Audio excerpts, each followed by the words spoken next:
Mapagpalang umaga po sa atin lahat and welcome po sa ating online devotion. Ang devotion po natin ngayong umaga ay matatagpuan po sa Romans chapter 11 verse 1 to 2. Pero ang ating key verse ay matatagpuan lang po sa verse 2 at ito po ang nakasulat. God did not reject His people whom He foreknew. Yan. So sa mensahe po na binasa po natin or sa scripture, sabi nga po sa Romans chapter 11 verse 1 to 2, kung babasahin niyo po ito ay tinanong po ni Pablo dito, did God reject His people? At ang sagot niya ay by no means. Minsan kasi kapag dumadaan tayo sa mahirap na season, maaari nating maramdaman na parang iniwan tayo ng Diyos. Kapag hindi nasasagot ang ating prayer natin, kapag may disappointment or kapag hindi nangyayari ang inaasahan natin, naisip po ba natin, Lord, nasaan ka?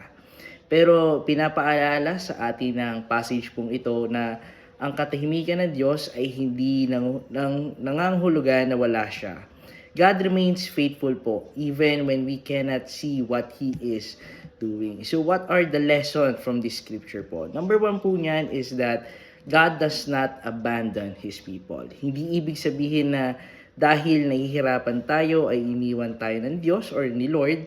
He may correct us or discipline us and allow difficult season, but that doesn't mean He has abandoned us. Pangalawa po, God is faithful, is greater than our feelings. May mga araw na nararamdaman natin malayo ang Diyos, di ba? Pero hindi lahat ng nararamdaman po natin ay katotohanan. Our feelings can change, but God's character does not. Pangatlo po, God is still has a purpose. Yan. Hindi man natin nakikita ang buong plano or nakikita ito, pero nakikita po ng Diyos. He knows our past or our presence and also our future. Kaya hindi natin kailangan maintindihan ang lahat bago tayo magtiwala. At pang-apat po is trust God even when we cannot see, because faith means continuing to believe even when there is no visible answer yet. Maaari po nating sabihin na, Lord, hindi ko man naintindihan, pero magtitiwala pa rin kami sa inyo, di ba? So, dito po sa Romans chapter 11 verse 1 to 2, it reminds us that God does not easily abandon His people. Kapag pakiramdam po natin ay forgotten tayo, remember that God has not forgotten us. Kapag delay an answer, hindi ibig sabihin na rejected tayo. Kapag hindi natin nakikita ang ginagawa niya, hindi ibig sabihin na wala siyang ginagawa.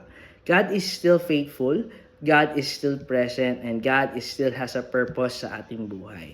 Kaya anumang season na dinadaanan po natin, let us hold on this truth na I may not see what God is doing, but I can trust that God is faithful.